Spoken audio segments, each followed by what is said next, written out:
kind of we started doing this a little bit already with the introductions that we've been doing, but I wanted to start off the first like 15 minutes or so of the session, kind of further probing just to kind of see, what's going on. So I know we have, it sounds like a handful of repeat takers, which is kind of like, all right, you guys are, and when you're in repeat world, you're in your own world, you're ready to go. You're typically working on identified weaknesses and honing in on that. Whereas first time takers are really kind of dealing with the struggles of just like adapting to this and figuring out their schedule. So we're just gonna do a little bit more probing and see if we can do some like direct Q&A. I will say we can hold off on specifically things like how to do practice MBEs or how to do practice essays, because again, we're gonna have a presentation that we're gonna go through that thoroughly. But yeah, is there just any kind of things? And I guess maybe we can go to Monica first, because I feel like there are some more questions in there that would be good for this time frame, which is around like getting into the flow of studying, maybe how many hours I should be studying, or kind of like what is kind of the block or the struggle in this first week or so of getting into the flow of things. And Monica, I know you, like you mentioned, you already have purchased some legally fit services. So like that is your resource that you're using, the MBE accelerator. So you're getting into the, watching videos and doing things like that. But is there anything more particular we can get to as the kind of being the source of the problem or the obstacle? I guess maybe maybe if I should be like taking notes with the videos, or maybe I guess like I'm like stuck because I feel like I'm doing so much videos and outlining that I've like, should I really, sometimes I don't have enough time in the day to do like the practice questions, and I kind of end up doing like 20 to 15, and I'm like, oh no, I spent the whole day like kind of learning the material, which I know is important, but like should have been like trying, I guess, to adjust my time better, or maybe be better with my timing, if that makes any sense. Are you studying full time or are you working as well? I'm studying full time. Okay, you're studying full time. And so when you're referring to, by the way, can everybody who's working full time just raise their hand? Just curious as to who's working. Crystal's working. Okay, so only Crystal. All right, so oh, and we have another one, Elena. Okay. So we'll talk about working and how that you have to adjust the schedule that way. But Monica, and you're referring to the practice questions, are you referring specifically to the hypos? Yep, the hypos. Got it. So this is a good message for everybody in general, is that one, when you are in what Legally Fit calls a learn day, right? Not all companies are going to label days as learn days necessarily, but the reality is that on certain days you're tasked with watching videos and really just kind of being introduced to the subject. You're there to kind of get that refresh or learn it for the first time, depending on how it went in law school. And that is your day to just really lean into soaking up as much as the material as possible. Now, one thing that I really try to empower and encourage students to do is to lean into the types of materials that play to your learning style. So the different learning styles that we have are auditory, we have kinesthetic, we have read and write learners, and lastly, we have visual learners. Now, if you're with a company like Legally Fit, you have some type of materials that play to all those different types of learning styles, right? Auditory. You have the lecture videos, which are also somewhat visual. You also have charts, like a lot of charts, right, for visual learners. You have read and write. You have the blueprints, okay, and then for kinesthetic, right, where you need to touch it, you have the hypos that help there. So when you're not able to get through all of it with your timing, Monica, you want to really make sure you're leaning into where do you get the most bang for your buck, right? And this again goes for everybody. Am I getting the most bang for my buck by watching the videos, reading the outlines, going through practice questions, etc.? And you have to kind of like lean into that. So I'll just give you guys a quick example that back when I was studying for bar prep, right before I created Legally Fit, I wasn't able to take it then. I was taking Barbary, and there was a time allotted in the Barbary schedule, about 3 to 4 hours or so, of just reading the outline. And I would do that for the first couple of weeks. And I'm just going through reading the outline. I'm like, this is really a waste of time for me. Like nothing is sticking. This is not the style of learning that works for me. So it's really just not effective. And so I had to adjust that and lean into, okay, what is going to be something that's more effective? I do have a decent understanding of the law. I am watching the videos. So let me spend that time maybe doing more practice questions instead. So that's number one. And that's a really good tip for people who are working, is that you are working with less time. And so again, you have to really lean into what's the most effective use of my time. And then after that, Monica, I'm curious as to why, and maybe that's something that, because that's such a specific, like legally fit question, that's something that maybe we can answer after the session. I could stick around and kind of dissect further why you're unable to complete more of the hypos and it's taking you as long. But you did mention outlining, which I think would be a good tip for everybody here. Are you outlining on your own as well? Or I'm not sure if I caught that. I'm kind of, I guess, taking notes as I'm seeing the video, but then also I have like the handout on the side. But just taking like brief notes, not like anything super in depth, but I guess just things that I'm like, oh, maybe this is important or like something key in knowing. Yeah. Okay, good. Yeah. So that sounds good. And so again, yeah, we can kind of circle back, I think, towards the end of the session to get to that specific time management question within the Legally Fit program. Um, and what I would recommend to everybody, especially the first time takers, is that remember during bar prep, you really don't have time to outline yourself the way that you did in law school. Okay. Like you really need to find a trusted resource for outlines and stick to that. And to what Monica is saying, take notes on top of that, and definitely try to make that your own. But just remember, you don't have time to outline from scratch. I tried to do that in my first week with contracts, and it was taking me so long, and I quickly realized that okay, they were right, like there's literally no time for this because it moves so fast.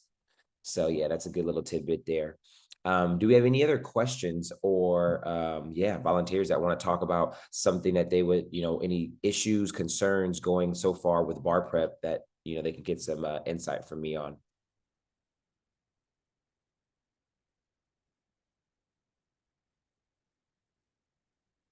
I think for me, something I've struggled with, I've used Barbie the first time around. I used Themis the second time.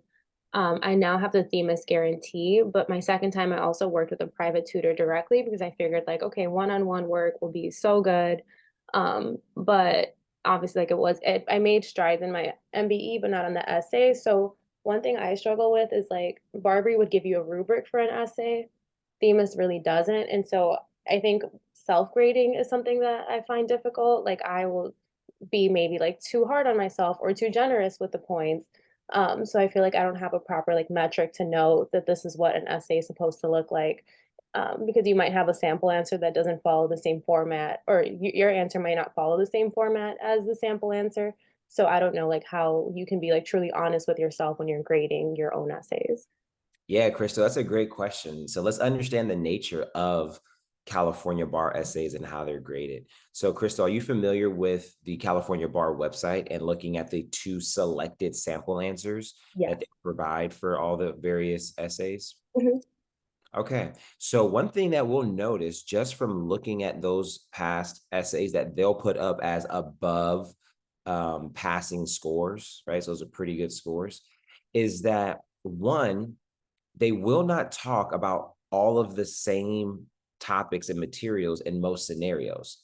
Now, both essays will have what I would say are the important prioritized topics. For example, if it's like all the points were in negligence here, right? You best believe both of those selected answers had negligence. But Crystal, what you're also a lot of times seeing is maybe a little variance in what some of those like sub issues are. And the reality is that like, they're telling us that that's acceptable. And there is then still a contained world typically of what those options are for subtopics to discuss. But that's the nature again of that. There is a little bit of flexibility and variance that is allowed even from the issues triggered. Now, the next thing that you'll see that's a difference sometimes between the two essays is the organization of those issues and kind of the writing style. sometimes you see like really long, blocky paragraphs, which is something that I'm personally not a fan of at all. I don't think that's the best way to get the most points, just because of the way these things are graded, how quickly they're graded by people, that you're forcing a grader to really kind of dive in and find your points, as opposed to having something that's more broken down. That's sometimes what we see as well, where there's more headings, right? More spacing throughout. So even organization and presentation varies. One last thing that I'll share on that, I'm not sure if anybody here has been close enough as a repeat taker to get a reread, but as somebody who's been in this space for about 8 years and have taken a look at their fair share of report cards after not passing the California bar, it is so common to see somebody get, let's say on essay 1, originally a 55, and then on the reread get a 70, right? Or on the first read get a 65, and on the second read get a 55. So you're really having significant point differences in the two reads for the exact same essay, but by two different graders. So Crystal, where does that leave us, right? Not with a lot of like comfort, honestly, in how this thing is graded, but my whole philosophy and approach to essay writing for the bar exam is that I have to write in a way that is generally acceptable, generally respected, and I'm not putting myself in a position to kind of be on that fringe where it's open to susceptibility as to like how good it is. Like I want to write in a way where it's like, you are forced to give me the points, right? Like you cannot not give me the points. So I think it's a good time, and I'll take an opportunity for one more question, but even all of what I'm saying and what you're asking is definitely going to transition us right into the meat of today's session. Let's take one more. Let's get some representation from our first time taker, Abby. So Abby, as a first time taker, how is this first week going? Is there anything for you that is kind of standing out as, you know, a challenge or obstacle in this first week? This first week is rough, because I said like our ceremony hasn't happened yet, so still feeling like I'm still in an in-between phase somehow, even though I finished my classes and all the grades are done. But just not having that time to even breathe. Like we had a solid 4 days off and then started bar prep. But I think the main thing, like how you had touched on with the outlines, is I kind of like skimmed because I'm starting off with contracts and so I'm like familiar with it. But as I'm doing Adaptabar, just seeing how there's some rules or concepts that aren't really explained in the outline. And so I'm having to like double back on rules. And so I'm like, I know I just need minimum competency, but it's like, okay, what is really the rule that I need to be looking out for, or the way it's phrased, or how they reference that rule name versus like quasi contract or implied in law or fact. Just those little nuances that I know shouldn't be like the biggest deal, but it stresses me out. And I'm like, Absolutely. I can't do it. I mean, that is such a real problem, Abby, and I share in your pain. And let me tell you, that's one of the top reasons why I created Legally Fit. And let me just kind of give you the reality, right? That it, you said you were taking Themis or Barbary? I have Themis. I like the infrastructure better in school, so I just kind of stuck with it. Okay. So let me tell you, that's kind of the reality with some of these big box companies. I can't speak specifically for Themis, but I know this is the case with Barbary. And I think it's similar, you know, even from hearing what you're saying. So let me kind of tell you what I know is the reality. So first off, there is no body of rules, outline of rules, you know, book of rules that the bar releases for the bar exam. So one, that's why you see variations of rules and concepts in various companies. Now, that's fine. Okay, cool. So there's no rules. So just like make sure you have a good one, make sure it's complete, etc. But one thing that you could run into, whether you're working just within one company that's not cohesive, or you're working between materials from various companies, what you'll then run into is the rules will be presented to you in various ways. And a lot of times is that with these big box companies, they'll hire Abby to do the outline for contracts. They'll hire Elena to do, and did I say that correctly? It was Elena, right? No. Yes, that's correct. Elena. Elena. Okay, right. So then Yeah. you hire Elena to do the multiple choice review for contracts. And then you hire Brenda to do the essay review for contracts. Well, a lot of times those people aren't working together and they have then their own way of doing the rules. And so then now it's just like, which rule am I doing? And what really is it? You know, and then again, sometimes, and that's just depending on the company, like the depth that they go into in explaining the rules. So yeah, that is definitely a problem. The best answer there, Abby, is to either figure out of the resources that you do have, or if early on you want to look into something like Legally Fit or something else out there that has a clean, right, simple organization of the rules that you know this is what I'm following. That would be the best advice, to figure that out early. Otherwise, that will be a pain in your side kind of throughout bar prep, as it was mine when I did Barbary, where it's just like I'm constantly having to like find more information on the rule and or select which version of the rule I like the best. And it's like, you know, I didn't want that headache. So that's addressing that portion of it. And then just addressing the other portion, which is so crazy that it's such an issue now for all of the repeat takers who are unaware. I don't know what happened this year or what's going on, that graduations are just being pushed back. Graduation and finals have now breached into bar prep study period. You know, I can't ever recall and think of graduation ceremonies happening after Mother's Day, right? That's always like the Mother's Day, the best Mother's Day present is their child graduating from, you know, whatever level of education that they are. But here we are, right? First week of bar prep, and so many schools are still, you know, waiting to graduate, or just graduating like, you know, a day ago or something. So definitely a struggle, and it's a matter of staying organized, Abby. Like it of course, it makes the beginning of bar prep just a little bit more rocky. And I think you're on the right track of just like, you know, you gotta just wait for the dust to settle, do as much work as you can now, right? In the meantime, until it settles, and just kind of stay organized with like what didn't get accomplished during this, you know, rocky start. So you can kind of keep track of that and try to tackle some of that in some of your off time, you know, for the rest of the duration of the program. Thank you. Yeah, you're welcome. Okay, so that was really good. We'll do some more Q&A a little bit towards the end as well, as needed. Let's go ahead and jump into the presentation. The first thing that I want to share is the 3 pillars of Legally Fit's bar prep. That is the message that I try to get across to my students all the time to help them be successful.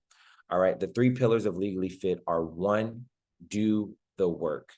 All right, so often a big reason why we are not passing the bar exam is because we're not hitting those quotas for how much practice we need to do.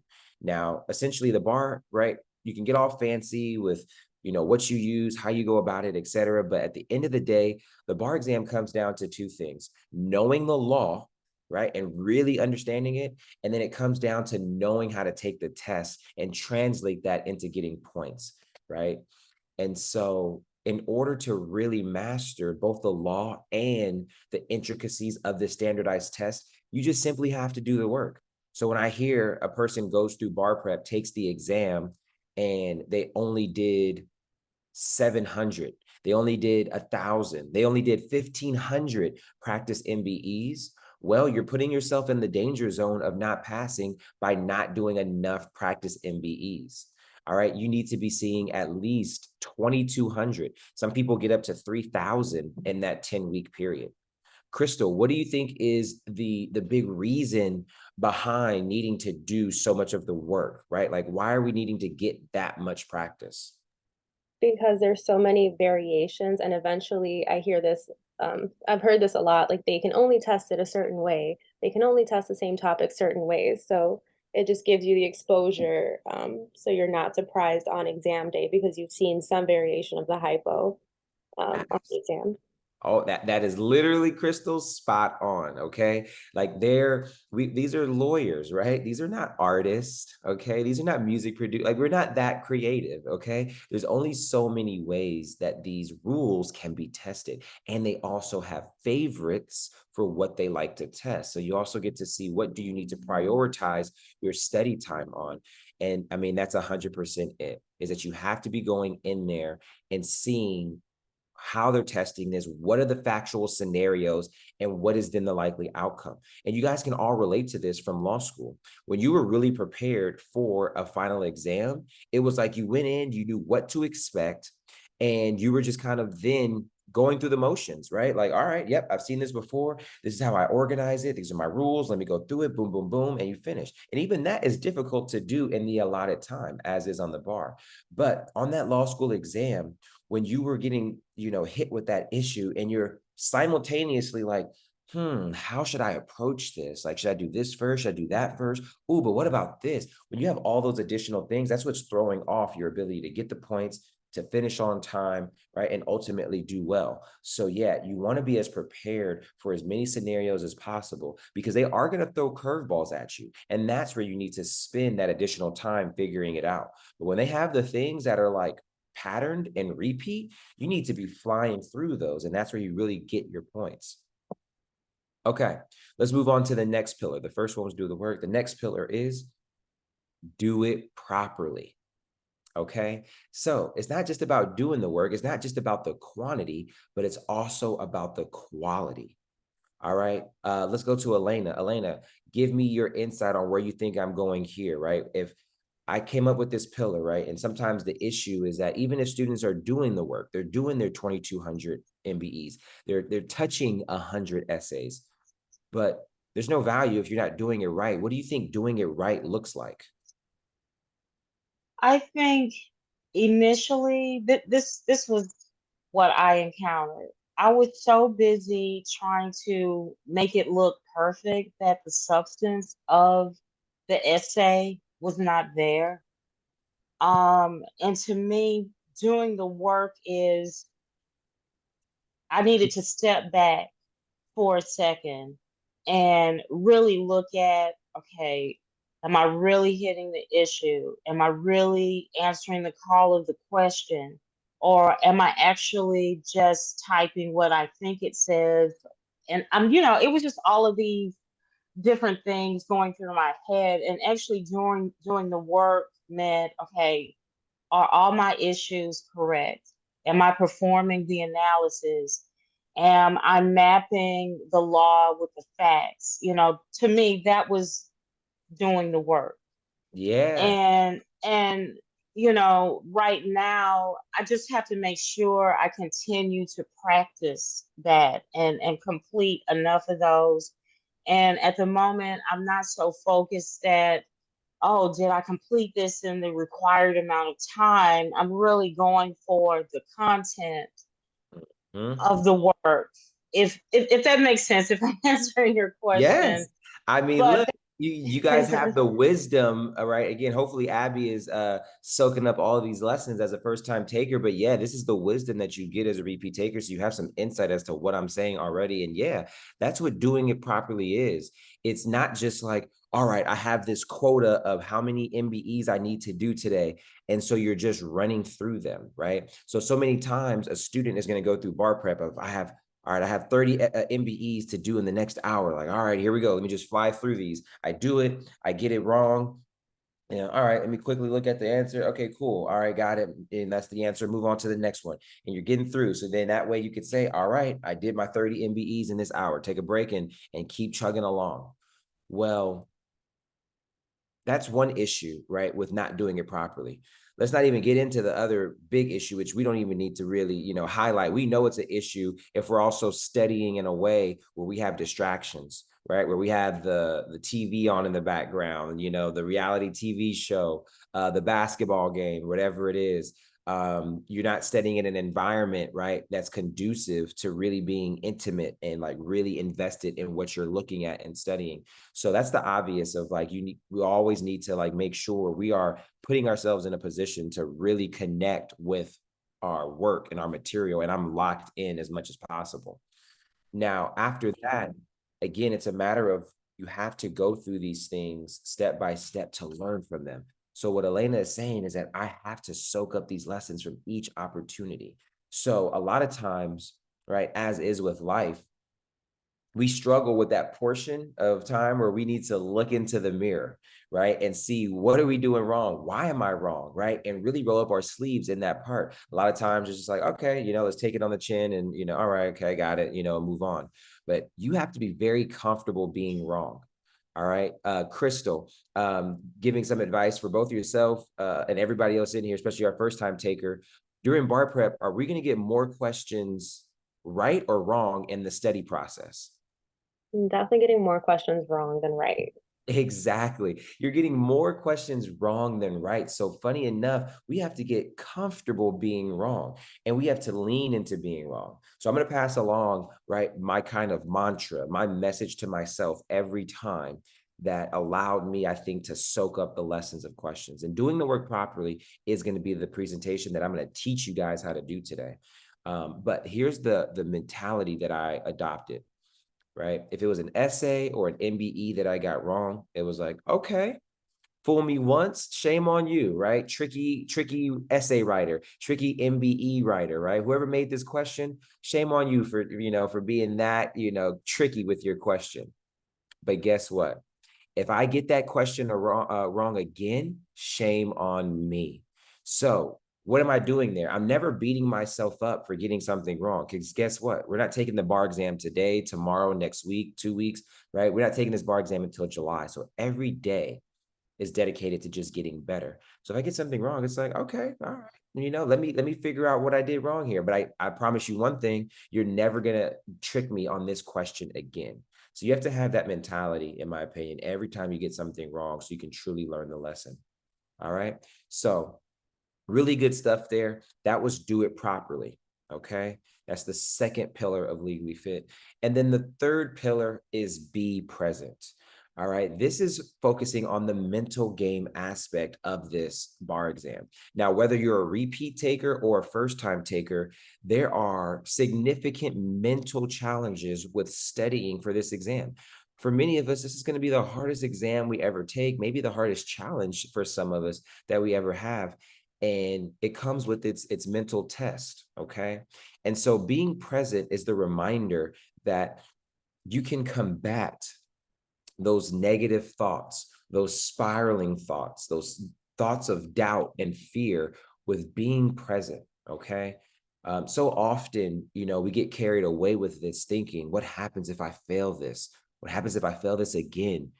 Is my job going to leave me? Is my spouse going to leave me? What's my family going to think? My friends, all these different things. Right. And it's like, none of that matters. Right. We don't have the answer. So many times it's been like, oh, if I don't pass, my job is going to let go of me. And turns out your job ends up being extremely supportive and they know how hard this test is. And they're there supporting you and rooting you through and they keep that job for you.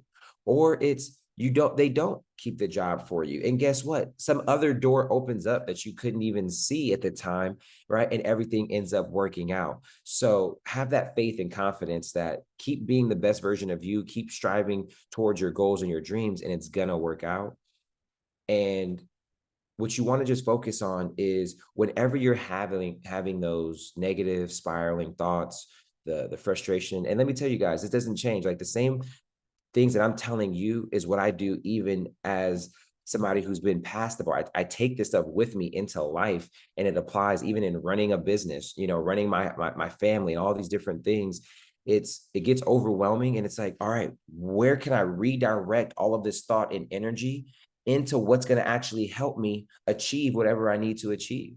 So if you're in the bar exam and you're studying, it's Wednesday and you're having all these thoughts, well, what can I do today to make sure I pass? And just boom, quickly as possible, redirect all that energy into then the next thing you need to do. And if you keep doing that every day, then you'll be just fine.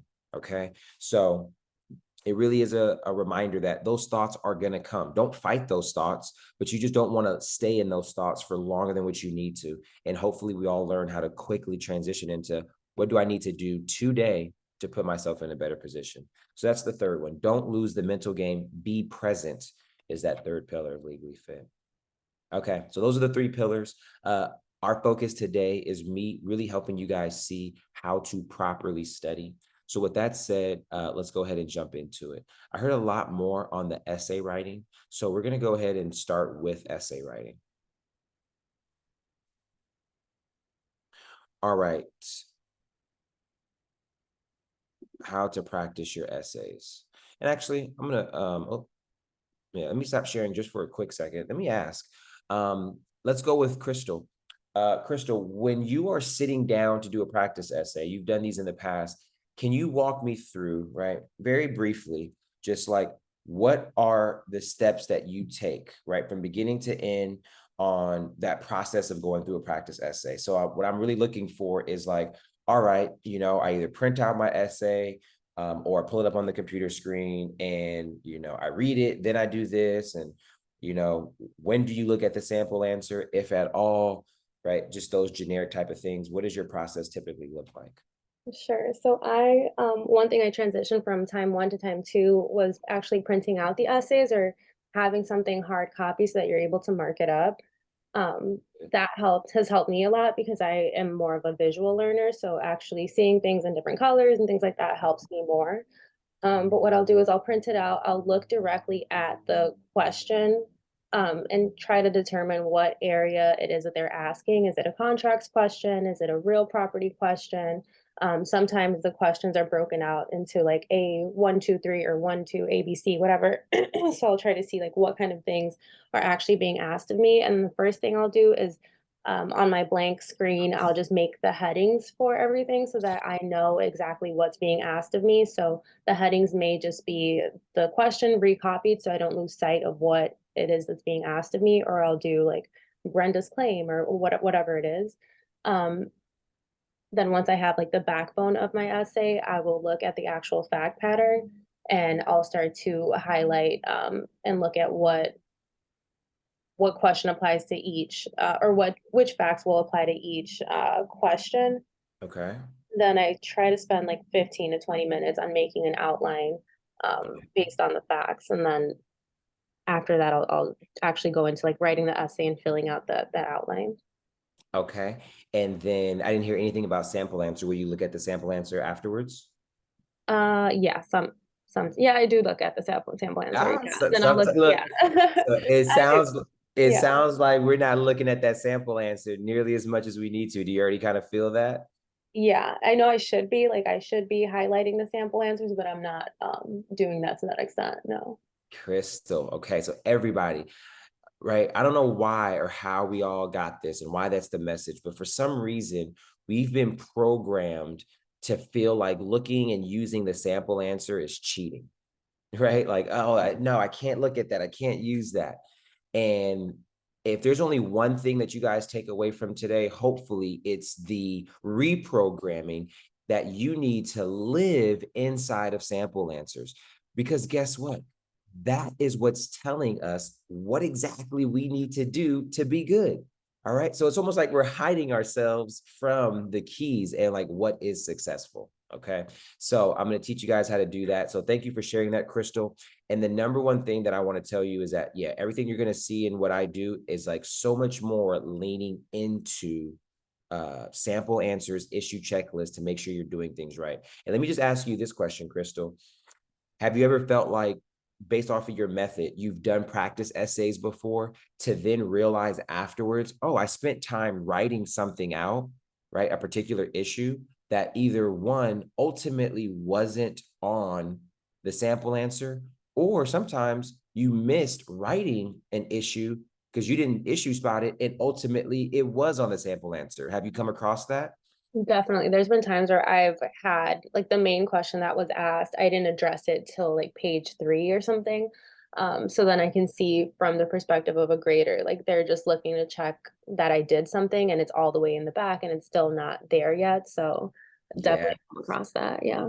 And so what happens, Crystal, then is that we haven't maximized, again, back to what we talked about earlier, maximizing that efficiency. We have not maximized our time during this essay because you haven't then gotten the muscle memory and the practice of writing this out in the way that you should have to be prepared for this the next time you see it. So perfect introduction to this system that I've created to go through practice essays to maximize your time. So here we go. Let me go back to sharing screen.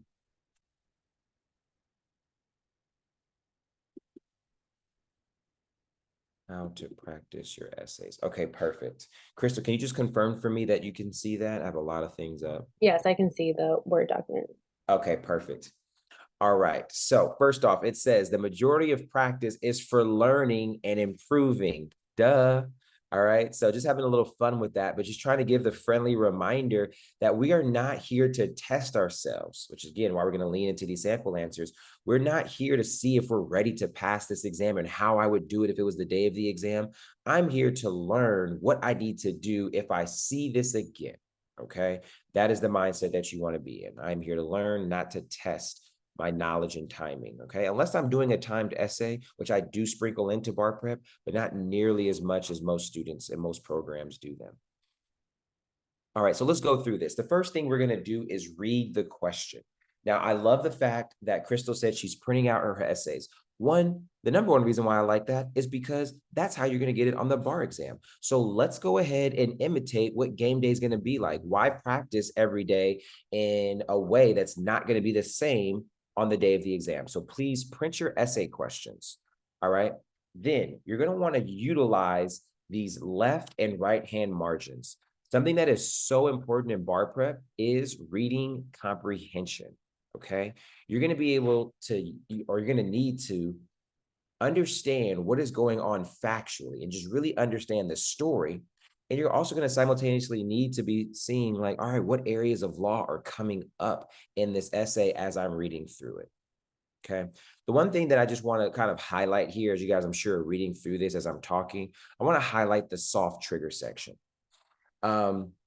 Let's go to Elena. Elena, can you ever recall going through an essay and let's say you spot something in the first paragraph, like adverse possession? Can you ever relate to then afterwards, your mind becomes a little fixated on finding the facts that go to the different elements then of what you triggered? So now you're looking for the hostile element, or you're looking for the, actual entry element and things like that. Yes. Right. And then at the end of the day, that's really not what's being asked in the call of the Look, question. and then you get to the call of the question, and it's not even talking about average possession at all. Those are the real kicker moments and that's why I call them soft triggers, Elena. Everybody, it's because your brain might be going and you might be catching potential issues to raise, right? But either one, you might not be accurate, or two, even if you're accurate, that's not the focus of the call of the question. So that's why there's soft triggers, because we're not committing to them yet. Now, to that point, Elena, the reason why, and the mentality that I want you to have is that when you see an area of the law, let's say in the first paragraph, you think it's adverse possession, instead of then creating tunnel vision for adverse possession and looking for the rest of those elements, I need you to feel as though you're putting adverse possession away. Like, sure, if something else pops up and you see an element, write it down, but that's not your focus. Your focus is on what additional issues can I see? Because again, that is the issue with having tunnel vision for one area of law that you trigger, is that you're now missing other issues, right? And we don't want that. So when you're reading an essay, remember, you're always in like search and rescue mode. You're trying to search and rescue all the various issues. And if you just focus on one civilian, right, and really just like, is this one issue okay? All the other civilians are not going to make it, right? So just kind of have that fun mentality in mind where it's like, I'm trying to catch everything, right, as much as I can. Learn to summarize fluff as you read the entire question, okay? And then next we go to stop and think. All right, this one's very important to me, all right? Before you start doing anything else, outlining, writing, take 2 minutes and just ask yourself, okay, what's going on here? Why are the parties upset? And what do they want? You'll be amazed by the power of this question and how much it makes it clear who's going to argue what and what areas of law make sense. So for example, right, let's see how many of us like remember property law. Let's say I have a house in Vegas and Elena is a neighbor of mine in Vegas, okay? And she starts parking her car in my driveway every single day. She starts like using my property, my land, right? Almost like in a somewhat squatting like behavior. She starts using my property every single day. And she does it for 5 years consecutively. And then one day I'm like, what? No, you need to stop parking here. And then she is like, no, I'm going to keep parking here. Elena, why are the parties upset here and what do they want? Well, one wants to be able to continue the use of driving across the land. One wants the other one to stop using the land in that matter. And so I start thinking about covenants, running the land. I just start, thinking of all of these different. And let me pause you there. First, what you did first was great. You figure out what it is. But I will say, right, from one of the things I said was reading comprehension. And then in this case, because we're not reading anything, it would be listening comprehension. Here I said, can anybody tell me what I said? I didn't say that she wanted to drive across my land. What did I say she was doing?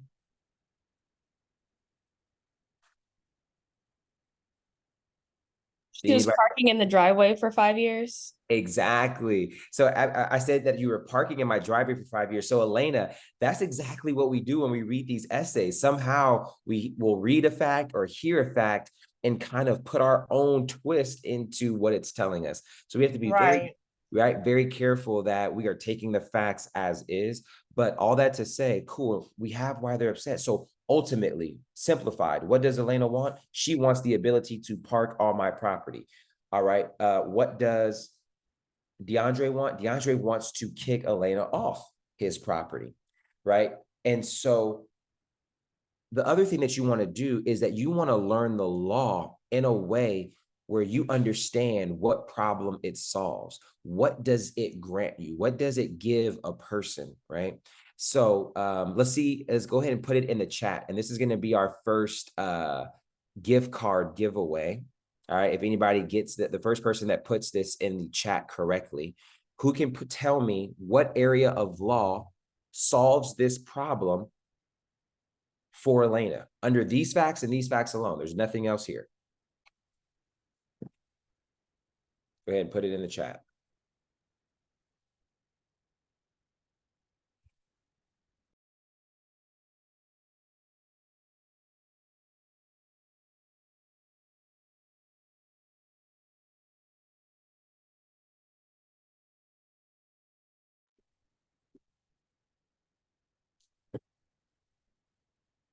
Okay, I don't see anything in the chat. Are we drawing a blank? I know Elena was already thinking of some issues.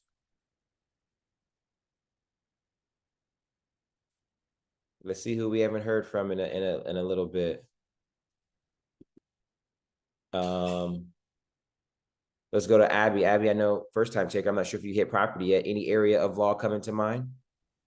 I haven't hit property yet, and it's my worst subject. I know it exists, but I'm like, is it capture? What is it? We have adverse possession.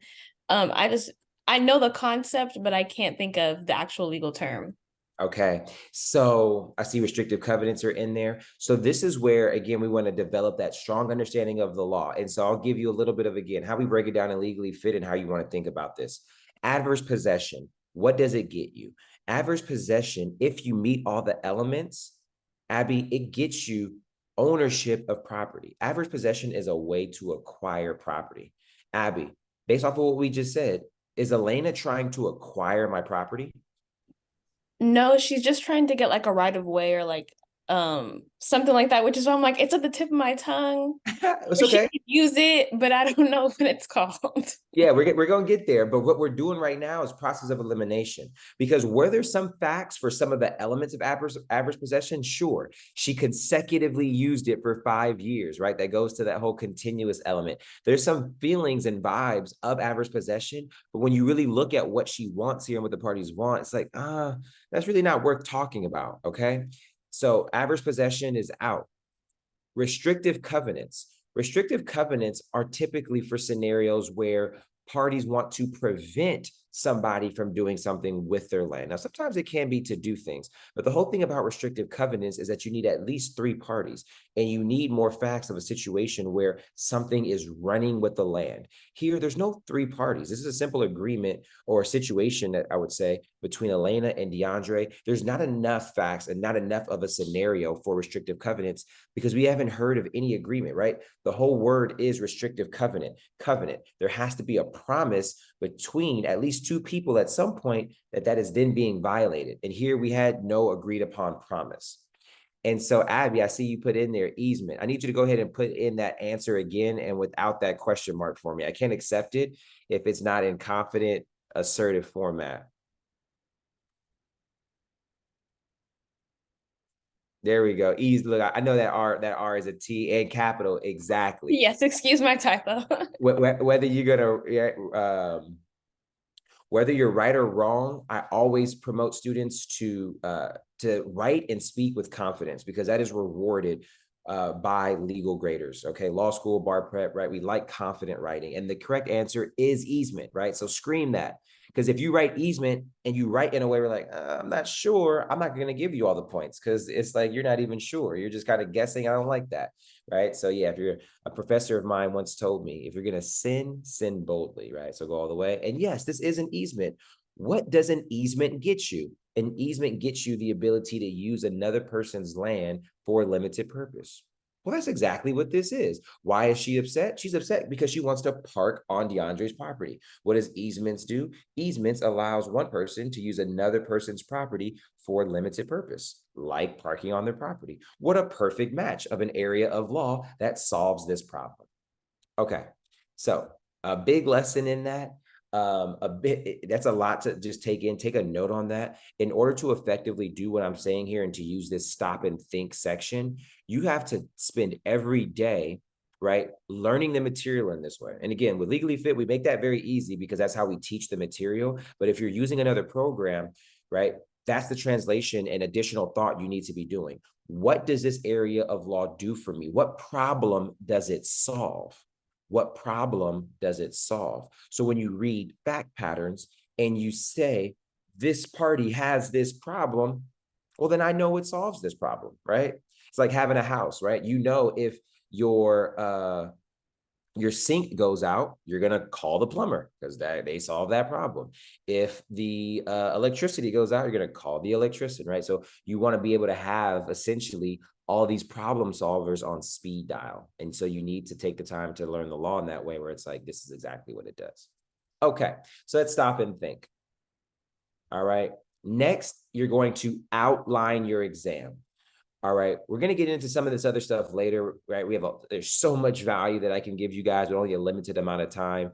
So we're not going to touch on all of these things, but let's talk about outlining. First off, you just want to issue spot only and organize the issues. You don't need to put in facts and rules into your outline. It's really a waste of time. I don't promote doing that. Prioritize the issues, right? This is very important to do. Crystal mentioned that there are times where she'll realize that it was the most important issue and she did not give that most important issue the appropriate amount of time. She didn't get to it until page 3. Well, sometimes there's an order of operation and yeah, you might not get to it till later, but you need to know that if the most points lies in a later discussed issue, you need to like go through the rest of that essay in a way that's faster to make sure you're getting to the point where the points are. But if we're not aligned with those prioritized issues, then what happens is we're overanalyzing those issues that don't have many point allocations in the beginning and then running out of time when it comes to the important issues. So that's just something to be mindful of and practice. And it starts with starring, right? Underlining whatever the issues in your outlining phase of like, all right, I can feel that these are where my points are. All right, that's prioritizing. Next, try to identify what type of exam this is. So you have race force style exam, in-depth analysis, and organization puzzle. All I'm going to quickly say here is that you can have a student who is a master of the law. You can have a student who understands how to get the points in an analysis. They know how to thoroughly use the facts when called upon to do so. They know how to like conclude well, organize well. They're ready to pass. You could end up not passing a particular essay and then maybe ultimately the bar if you're not employing the right strategy for each essay, right? So let me just give one example of this to illustrate. All right. J Comp. That's what I'm getting on the Zoom screen. Are you with this? Are you participating as well? I know you came in a little bit later.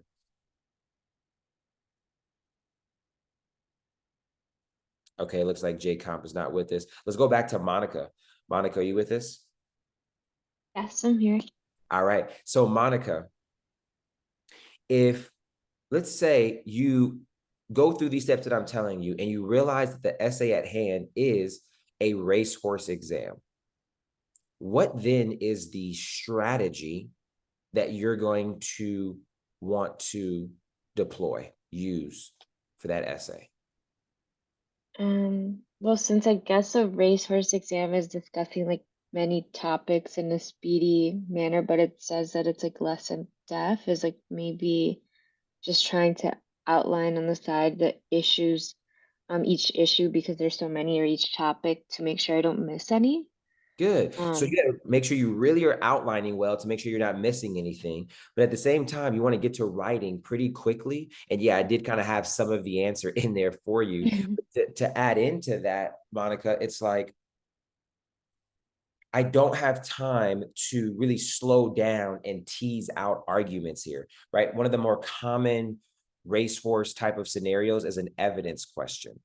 Okay. And in evidence, it's like, I got to put the heading, I got to put the main argument, and I have to move on. Compare that to something like con law, right? Where you're really taking your time to discuss fewer issues and more in depth and talk about some policy or the arguments on both sides, right? And things like that. So again, let's say it's an evidence question and you're not coming with that racehorse type of energy. You're not putting that extra battery in your back to make sure, all right, I'm writing fast, I'm keeping up, I'm making sure I hit all these issues. So now let's say you end up analyzing 6 out of the 10 issues. You do analyze those 6 very well, but you didn't get to 4 out of the 10 issues. Well, now you're not going to pass. And it's not because you didn't know evidence. It's not because you didn't know how to properly write to get the points. You crushed those 6 out of 10, but it's you didn't deploy the right strategy. And now you got a 55 or a 60 for that essay when you could have got a 70 or 75. So the lesson there is you cannot treat all essays the same, and you need to know which one you're dealing with and deploy the right strategy. All right. I want to bring attention back to Crystal because she was our example of how some of us are going through these practice essays.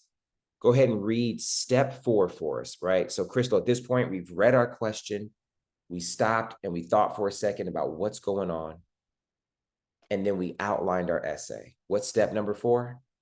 So once you have written out all your issues you think require a discussion, cross-reference your outline with a sample answer to check only issue spotting and organization. Look for issues you missed, identify unnecessary issues that you included. Lastly, identify misplaced issues, organization. If you're doing the legally fit homework essay, you will have an issue checklist to use for this step instead of the sample answer. If you're doing an essay from the essay collection, you will use the essay breakdown for this step. Okay. And then of course, for all those doing different programs, you'll have your different resources that you can use, right? To do this exact same thing, hopefully, right? And the idea is that you're going to something to look to see, what are my issues? All right. So Krista, what are your initial thoughts? This is different than how you've been doing it. What are your initial thoughts on implementing step 4 here into your process? I think that is the game changer for making progress within each exam, because even like I think that's where you start to see the patterns even with the essays. So the same way that you'll see patterns when you review MBEs, once you review against a sample answer, you'll start to see the framework for each type of essay. Man, there it is. I'm happy you're feeling it. I hope everybody else is hearing that and feeling of like, this is a game changer. It's just like something so small that significantly changes the value of your studying. Okay. Crystal, how long do you think step 4 can take you? Give me the range of time that you think, because it's not always going to be the same. Give me the range of time that you would think step 4 can take you.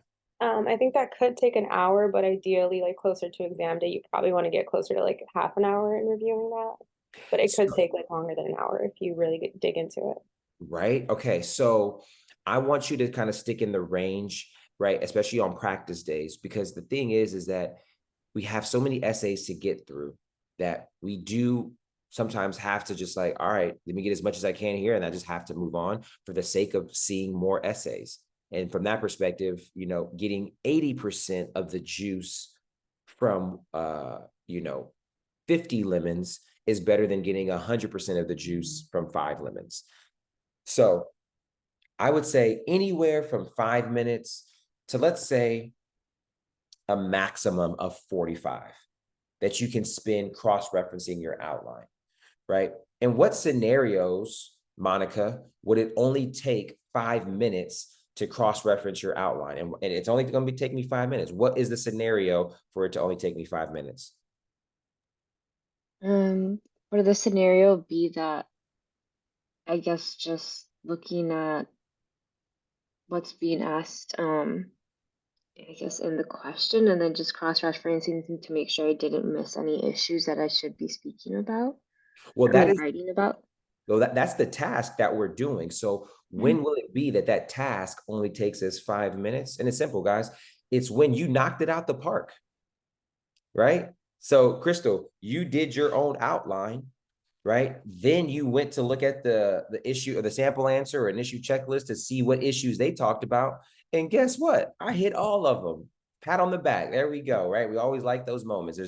I'm not too far off here. This is good. Okay. Well, I don't need to sit there and figure out too much. Okay. I'm just confirming. Maybe there's a little small something. Okay. I see they, instead of doing robbery after larceny, they did larceny before robbery. Okay, cool. I get it. That's whatever, boom, go through. There you go. So it could be as little as 5 minutes if you knocked it out of the park, right? It could be as long as 45 minutes if you were significantly off.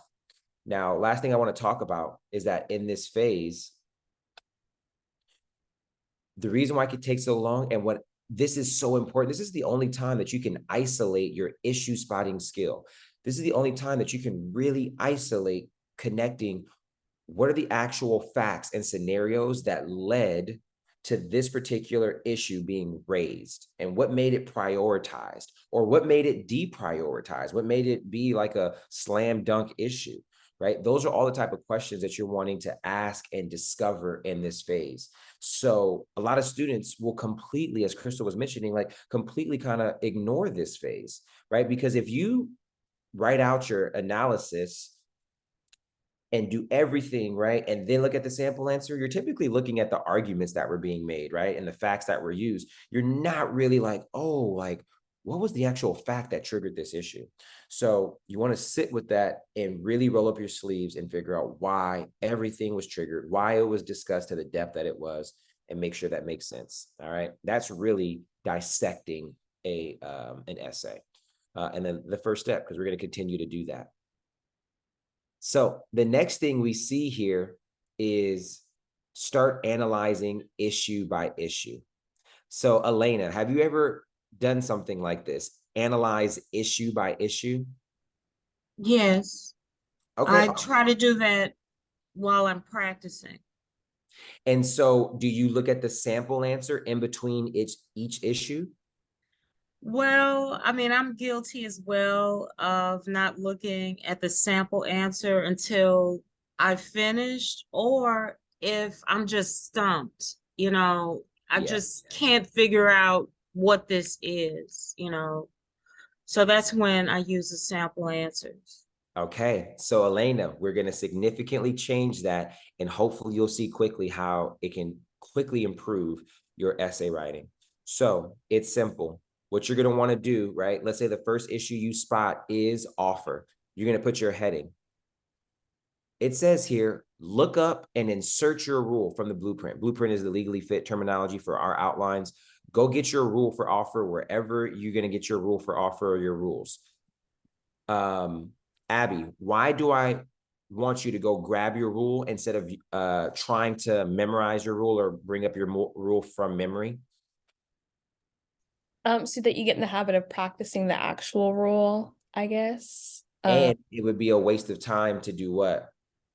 To sit there and try to think of a rule when you already have it right next to you. That part. And how about this, Abby? It would also be a waste of time that if you wrote a rule that was incomplete or inaccurate, that you're then analyzing based off of that rule. Yes. Right. And it's like, that's what we do. And why do we do that? Because we have this like obsession with testing ourselves. Do I have it memorized yet? Like, don't do it. Resist that urge. So go and grab your rule. And guess what? You're actually improving your multiple choice or your memorization, excuse me, by going and grabbing your rule because you're seeing it in its full and complete format. You're bringing it over, you're touching it, you're analyzing it, right? So good. Go and get your rule. Do the analysis yourself. Roll up your sleeves, try to make those arguments.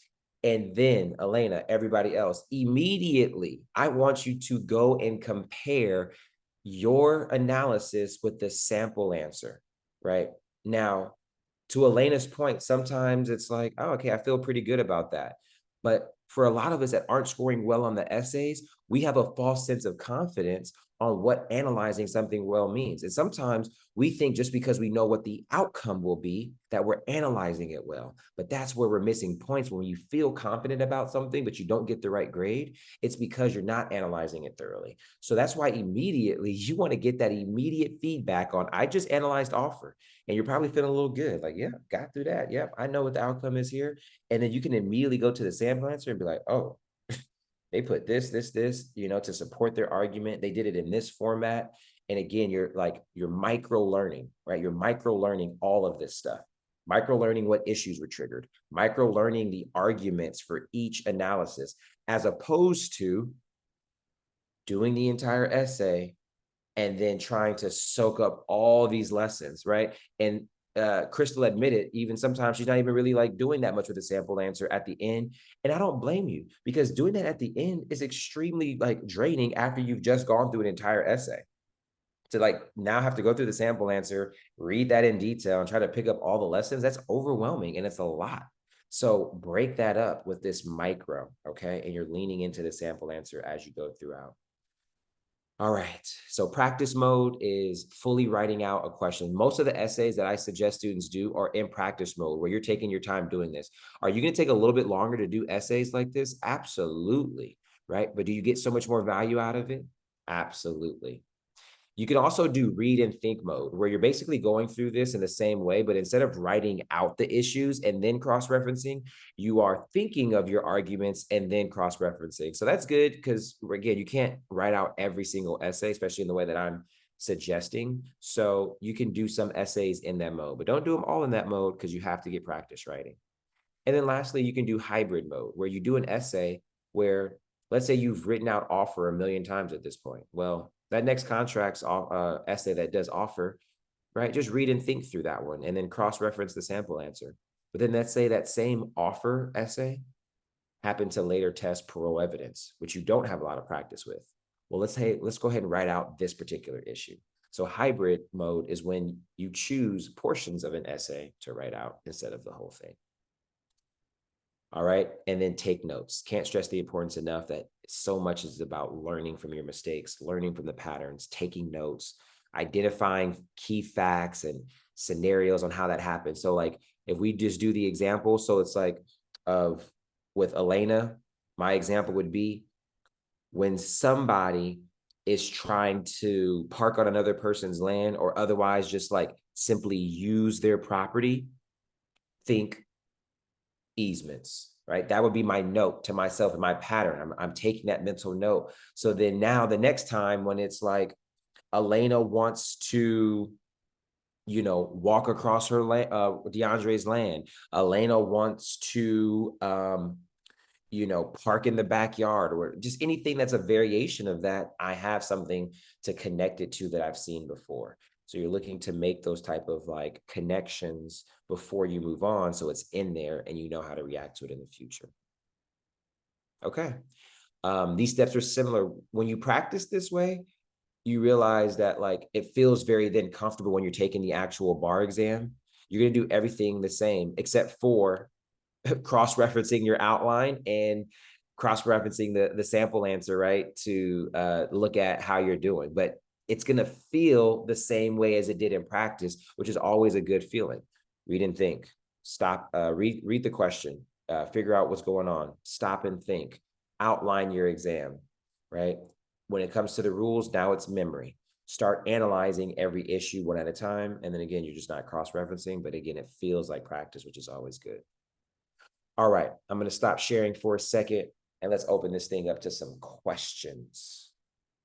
All right, that's a lot of information right there. Yeah, any questions? Talk to me. Hi, this is Elena. Um, I think the point of stopping and thinking, I think it's a lot easier to do when you're practicing versus when you're sitting there taking the exam. Because when you're taking the exam, you're thinking, oh, I've got to hurry up and do this. I need to type my headings, and you're really not stopping and internalizing what you actually need to be creating headings for. Yes. And I do that a lot when I'm just practicing. I have no clue why I'm typing a heading. For example, if it's a contracts uh essay question, I start thinking, oh, well, let me just start typing the headings for offer, acceptance, consideration. And then the essay has nothing to do with that. And that's a lot of time I've wasted, instead of me really understanding what's going on. Yes. So, I mean, I guess, maybe I'll just have to start taking a deep breath and relaxing and Yeah. stop jumping to conclusions, because I find that's where I'm making a lot of mistakes. I'm jumping to conclusions. Yeah. So Elena, first off, it's build the habit, like ingrain the habit of what we're saying. So this is where, it's how you're studying, right? Your confidence with the law, and then that stopping and thinking now and practice it. Because look, guess what?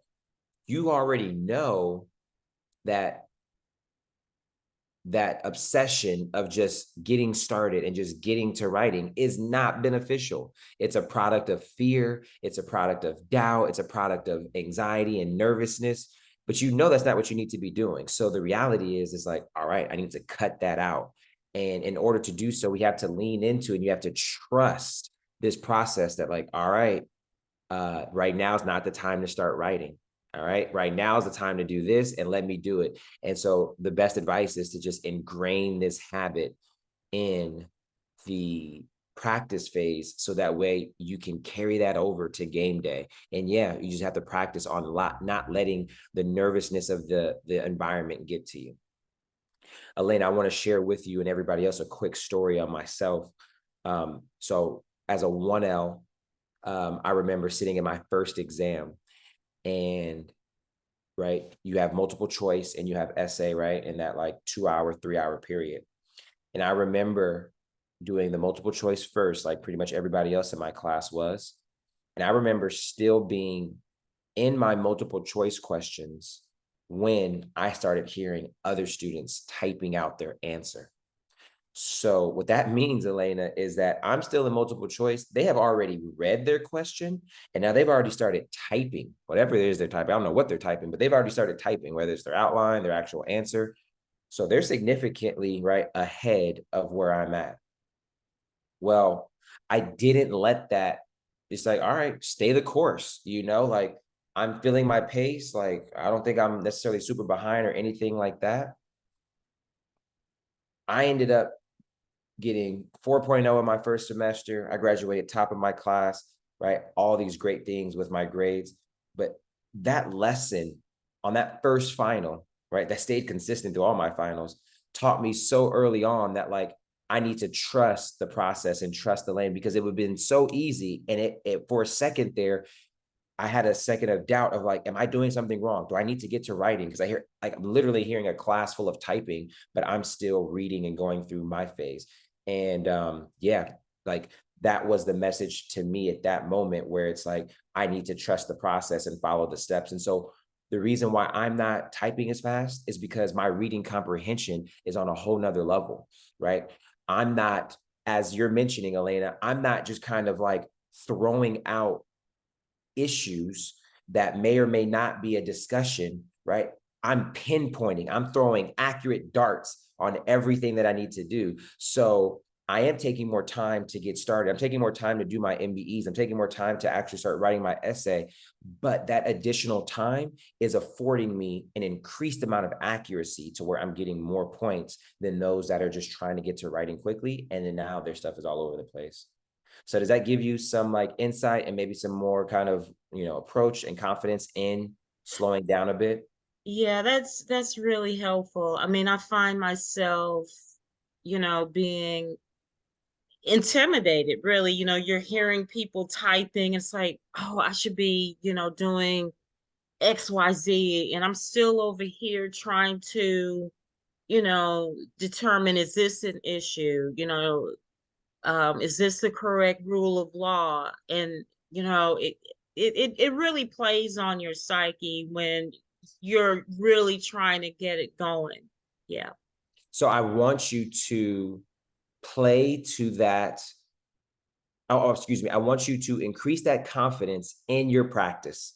I want you to do practice essays where you start to feel it. And I want you to lean into it because I know we all know either we're that person or we know that person that even when things are going right, it's like, nah, like, no, I barely got that. No, like if you do an essay and you do it well and you learn from it, I want you to lean into that. Like, yeah, like, all right, I got that. And when you do another one and you spotted it correctly, like, okay, I hope they test me on this on the day of the bar exam. I'm ready for this. I know what I'm going to do. Right. So I want you to start to study in a way because sometimes, the reality is that we're not putting in the work. Right. Or we're putting in the work, but we're not doing it properly. So it's hard to build that confidence when that's the case. But if you're putting in the work and you're doing it properly and you're making your improvements, I need you to lean into that. You got your system. You got what's working now, right? You're being properly coached, guided. You're putting in the work on your own to do your thing. So once that's the case, build that confidence and then carry that over to the day of the exam where it's like, look, y'all can do what y'all gonna do. This is me. This is a personal race with this exam. This is a personal experience. This is my exam and how I get to these points. And you lean into that and you don't let anybody else and what they're doing affect that. Okay, thank you. You're welcome. And let's do one more because I do want to kind of do a little bit other tidbits. And I know we're getting to that 11:25 mark. So Crystal,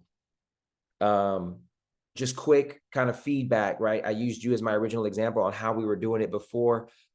Wrap us up on what your thoughts and takeaways are on switching and adopting a practice method like we just mentioned.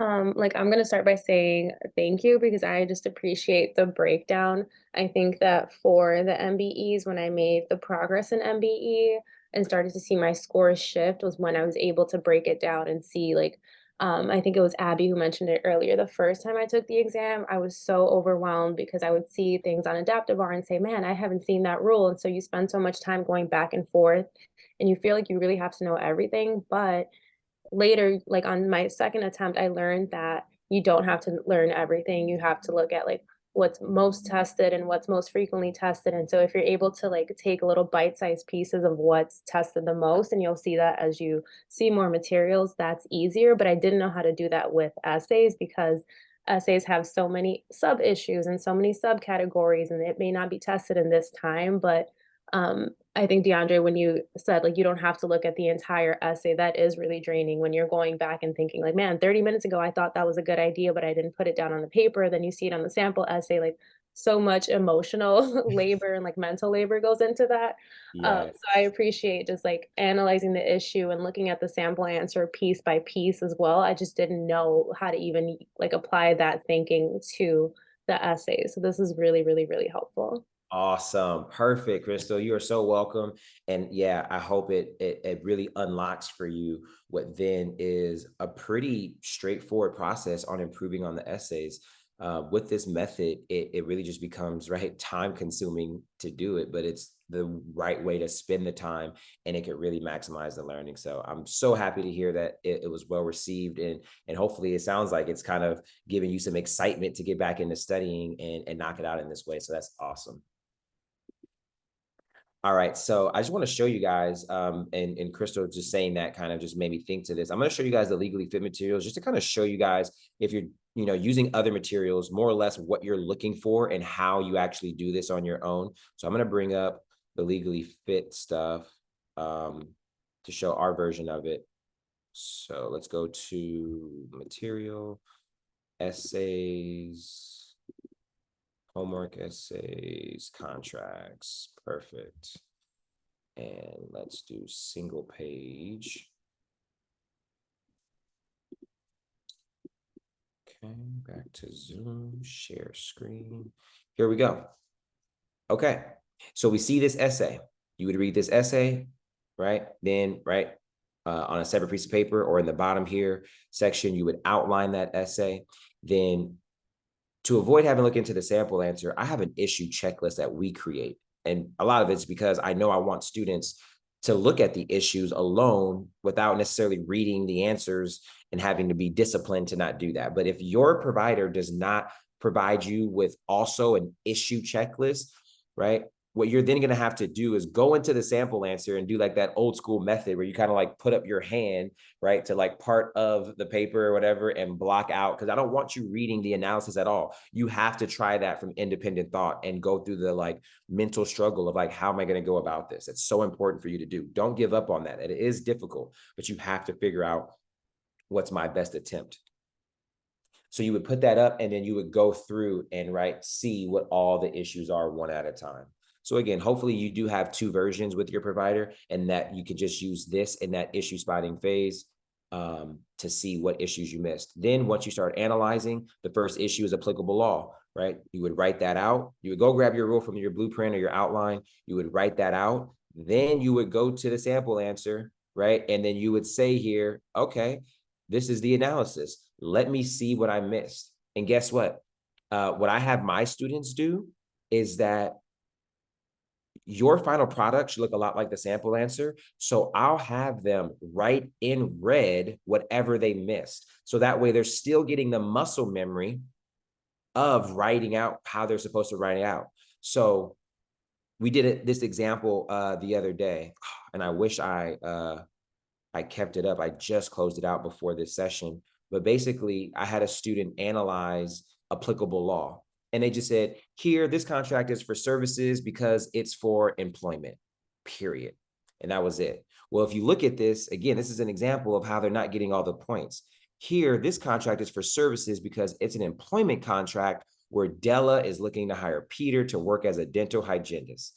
Bringing those additional facts is what you want to do. That person would realize, oh, I'm not using enough facts. They would input that into their work product in red, right? And then it's like, oh man, I completely missed this whole like real property section as well. I really missed that. Let me put that in red as well. And then boom, move on to the next issue, try it myself, put in red what I missed, rinse and repeat. All right.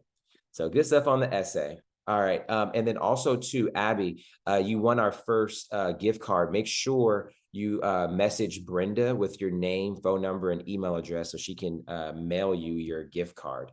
Right. And so I said we'll go for like another 10 or 15 minutes and we'll wrap up here. And we have 2 more gift cards to give out. All right. So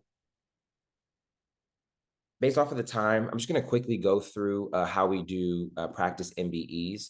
Now, the good thing is that it's really the same how to practice your MBEs. It's really the same kind of thought process, right? Everything is about leaning into the portions of practice that teach us. So very similar really approach. I'm going to fly through this. First thing you're going to do is read the question. Reading comprehension, key, right? Make sure you're doing things to help with that. Pinpoint the subject and specific topics. So one big thing for me with MBE is that I do not want a question to control me and take me into, you know, the traps and what the options are, because what's so common? You read a question, you get to the answer choice, and there's 2 of them that sound good. And how am I going to choose between these 2 good sounding ones? And then now you're just like picking one between those 2 options. Well, to avoid that, what I do is I take control of the question. Every question is created in this way. I want to make an MBE question. I want to test this area of law. Let's say it's motorcycle, excuse me. Let's say it's, I want to test the mailbox rule. Okay. All right. So I want to test the mailbox rule. I'm going to create a fact pattern now around the mailbox rule. And now I'm going to give that to you for you to decode that, figure it out, and get the right answer. Well, as a student, you're going to reverse engineer that question. You're going to read the fact pattern and try to pull out from it, what is the focused rule here? And then you're going to go to your rule mentally or in practice, go to your rule, have your blueprint by your side. When I did practice MBEs, let's say I did 2,200 of them, about 1,500 to 1,750 of those, I had my outlines next to me and I was looking up the rule, because so many of us are not getting the answer even when we have our rule next to us. And that's step one. We should only be doing rules off of memorization once we know I can get the right answer, right, without having my rule. So I like to have my rule because memorization is typically not the reason why I'm getting something wrong. It's because I don't know how to analyze this yet or haven't seen this scenario. So have your rules next to you. Once you identify the rule, go to the rule, read it, analyze it in your head. You're almost treating this now like a mini essay. You analyze it, and then you come up with your answer, and then you go and select the matching answer. Now, this avoids now there's two questions that like look good, right? Because no, you've come up with the answer, you found the matching answer, that's your answer choice, and you get to move on. Okay, so that one's a little bit quicker, but again, I think it's pretty straightforward based off of the context on how we do things.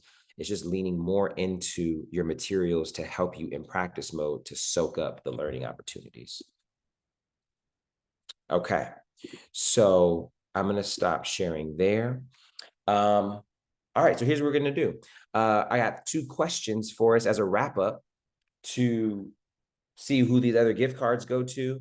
I'll share a little bit about Legally Fit just in case anybody after this session wants to use Legally Fit to further help and guide them throughout this bar prep journey. And I'll get you guys back on your Saturday and back to studying. So my first question is, first person, who's the first person that can type into the chat for me? What are the 3 pillars of success on the bar exam that I mentioned earlier in this lesson? What are the 3 pillars? And I need all 3 of them correctly.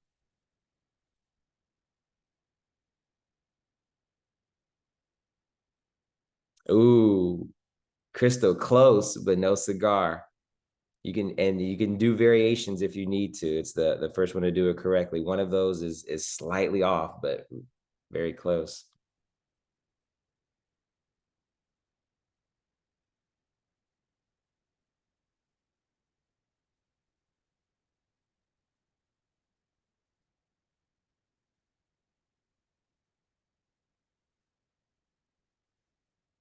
Yeah. Oh, Crystal, literally like a second after Monica put it in there. Yeah, you had it, but yes, it is do it properly. Okay. So Monica, you go ahead and get the answer for that one, and go ahead and email or privately message Brenda your phone number and address so she can mail that gift card. All right, let's do one more.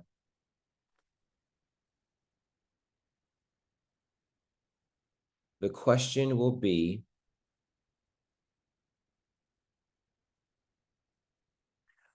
I mentioned under do it properly, there was a baseline number of MBEs that one should do in preparation for the bar exam. What was that number? How many MBEs should one do in preparation for the bar exam? Ooh, Elena came in with 2,200.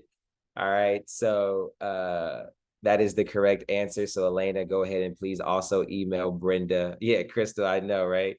We'll send you something as well. That is very unlucky to be a half a second off on both of those answers. Okay, and Brenda said the winner should text me at she gave her phone number. So Crystal, go ahead and text Brenda as well, and I'll personally Brenda send you some additional funds for an additional gift card for Crystal. I think she deserves one. Okay, so that concludes right, the content of the session. I just want to quickly share what resources are available if you would like more from Legally Fit. So we have a full 10-week course that we just started this week. For repeat takers, still a good enough time to switch over. For first-time takers, a lot of us are still just starting because of graduation and things like that. So still an okay time to switch over. Our course, as you can learn from today, is really focused on simplifying the bar prep process and journey and really teaching students how to properly study for this exam. And I think you guys got a great example of that today. What you guys didn't get to see today, which is a big part of the magic of Legally Fit, is how we break down the law, right? So remember, so much of what we're talking about is that you have to figure out every area of the law as a problem of solving something, right? And really understanding it.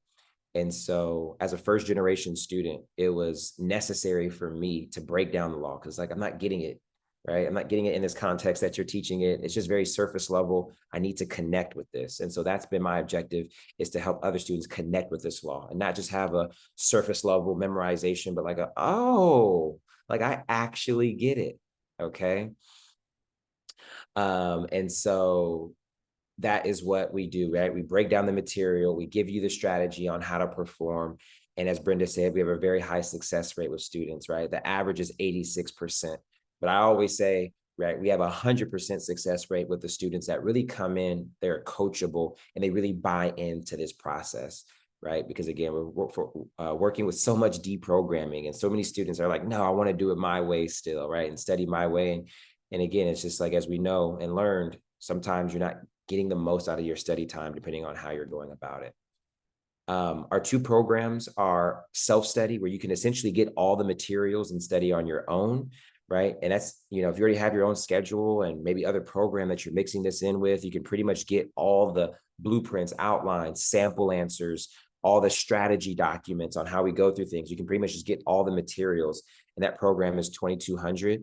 And then we also have a hybrid course between big box and private tutoring, where we have live workshops, we have a lot of support, right? A lot of opportunities to be held accountable, right? And have that camaraderie amongst a group that's studying for this. And that program is $3,900.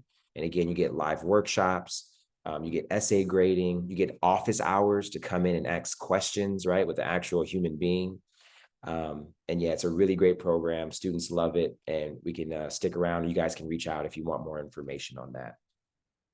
And then outside of that, as far as supplements, we also offer a la carte options for individual subjects. So let's say you're like, hey, I'm a repeat taker and I'm just really struggling with property, or I'm a first time taker and, I just really need some additional resources for community property, right? Whatever it may be.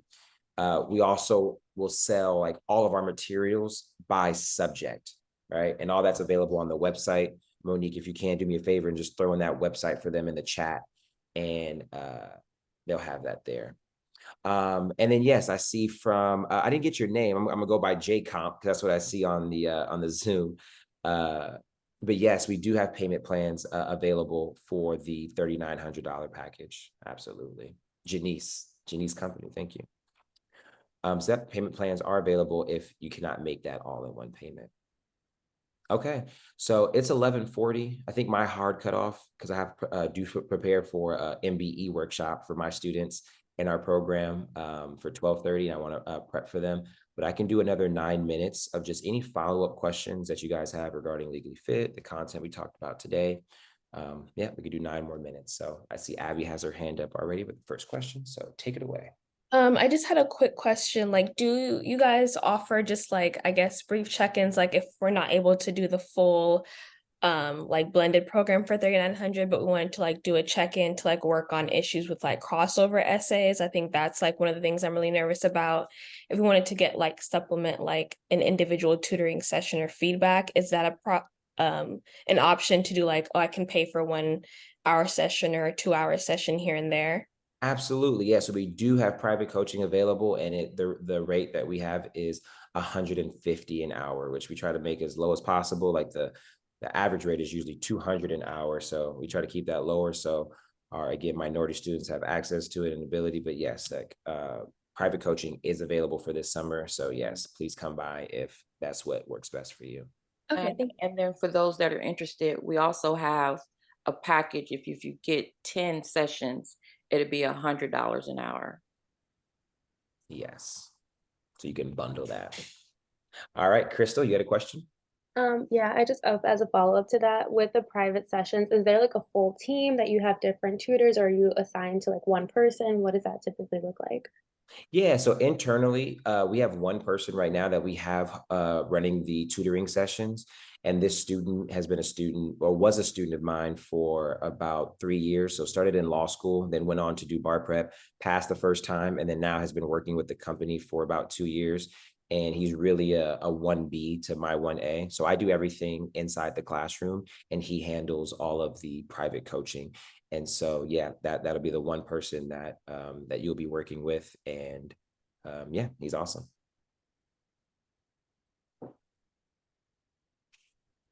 So DeAndre, may I close us out? Yeah, if there's no other questions. Yeah, and then there's one thing that I like to do to close it out too is from 2 or 3 students, I just like to ask, like, what is going to be your main takeaway? Just something short and sweet. What is your main takeaway that you're going to ride, with some momentum going into, back into studying? So let's start with Monica. What's your main takeaway for the day? Well, first of all, thank you because this was helpful, I think, just to organize my thoughts better, especially I haven't really started the essay portion. I think I've started just more like the videos again and the multiple choice part. So now I feel better because I was kind of was just hesitant to look at the sample answer. It felt like it was cheating, and now I kind of feel better that I can actually look at it and not like feel like I'm not learning because I'm just directly keep on checking the sample essays. Good, good. All right. So that new relationship that we're building with sample answers, awesome. Okay, Abby, what about yourself? What's the main takeaway for you? The stopping and thinking, like you can go through an issue spot and know the rules and do all that stuff, but just really taking a minute to just stop and think as to how you're actually going to move forward and write out that essay. I think that's something that I kind of slip up on a lot. I just try to go straight in because everybody else is typing. So just taking like a little breather. Good. And make sure you do that on MBEs as well. Like it's just taking that second. And like the more we do it in practice, the easier and faster we can do it on the day of the exam. And it just becomes a habit of like, okay, what's going on here? Okay, who's upset? And the answer just starts to, like, you guys will be surprised, starts to just reveal itself. Okay. So happy to hear that that was a takeaway. I agree that that was a big takeaway from today as well. And then we'll do one more. Let's go to Elena. What will be one of your key takeaways for today? So there were a few using the sample answer more and using my rules when I'm working on my MBEs. And I think, that's a huge problem because I'm sitting there trying to guess, is this the rule? And that's why I'm missing so many. And of course, stopping and thinking, and not just rushing in, head on to a question and I have no idea what it's really asking. Yes. Yeah. Okay. And Elena, I think that's awesome. The one that was novel there was using your rules. So yes, another huge takeaway. Guys, the bar exam is not today, is not tomorrow.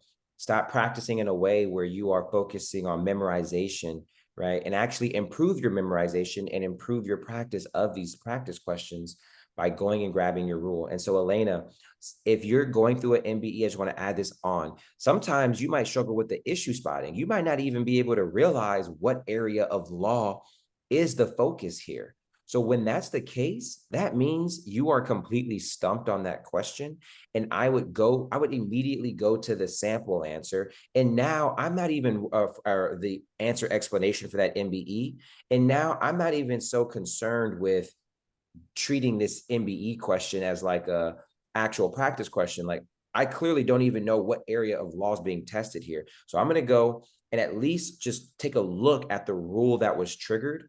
And in the same way we learned in essays, right? I'm going to take a second to figure out what is this area of law? Why is it triggered here? And then if I could have then used discipline to not look at the answer choice or what the analysis was, then I could still try to analyze it. But even if you then, on that question that you're just completely stumped on, if you just get in there and dissect it, that is your learning opportunity. Because again, it's fool me once, shame on me, fool me twice, shame on you. So you're going to see either that exact same question again, or you're going to see some version of it. And it's all about being prepared for it the next time. So again, it's not cheating, even if you're that stumped, that you just have to go straight into dissecting that answer explanation. Is that clear? Yeah, that's clear. And then another thing I noticed, your approach is different from mine. I, from what I saw, you actually read the fact pattern first, whereas I read the call of the question and then start analyzing the answer choices before going into the fact pattern. So I will say, Elena, that is optional with my method, and that one is almost like assumed that students are going to do to an extent. But here's the thing: I will take if you're doing a mixed set of questions, because usually most of my practice questions, by the way, I practice one topic at a time. So a lot of that is built up for how you're doing practice, and in those situations, my students know I'm doing contracts right now because I want you to soak up all the lessons. And it's easiest to do when you're doing consecutive questions for that same class. So we reserve mixed sets for particular spots, but most of our questions we're doing in that way. But even if you're doing it for the same subject, it's really good to skim the answer choices because you're trying to use as much of that as possible just to narrow you in to what area of law is being the focus here. So if it's a crim pro question and I'm seeing this is allowed because it was a SILA search, or this is allowed because it was the automobile exception, or things like that. Well, I know, okay, it looks like this is for sure a crim pro question, and this is probably Fourth Amendment. So I now know that going into the question. So the only thing I'm using that for is assistance with reverse engineering the question to figure out what area of law this is. Okay. That's it. And then I'm going in and I'm reading it and I'm seeing where the question takes me. Okay. That Awesome. makes sense. Thank you.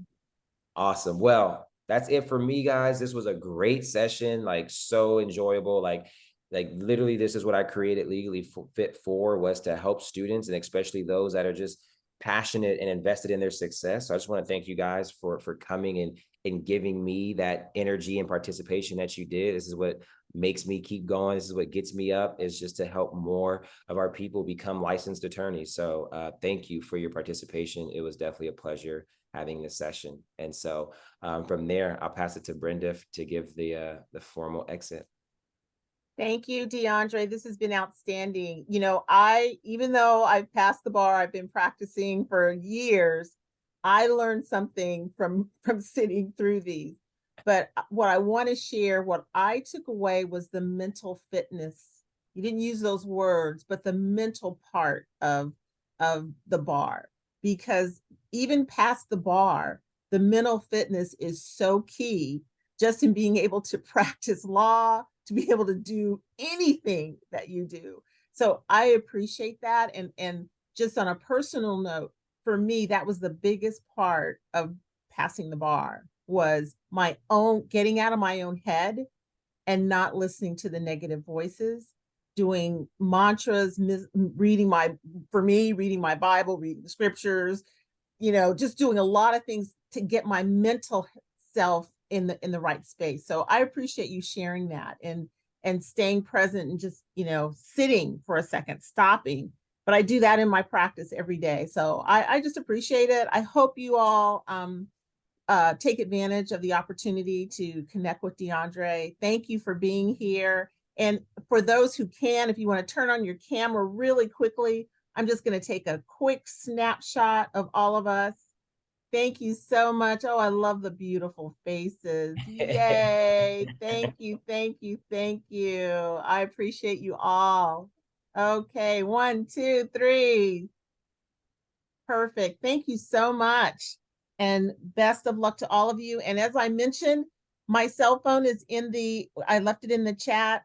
Honestly, it would not be a bother. I would appreciate a call if you just need some encouragement. I'm here. All right, you guys, good luck. Steady heart. Bye. Bye. Thank you again. You're welcome.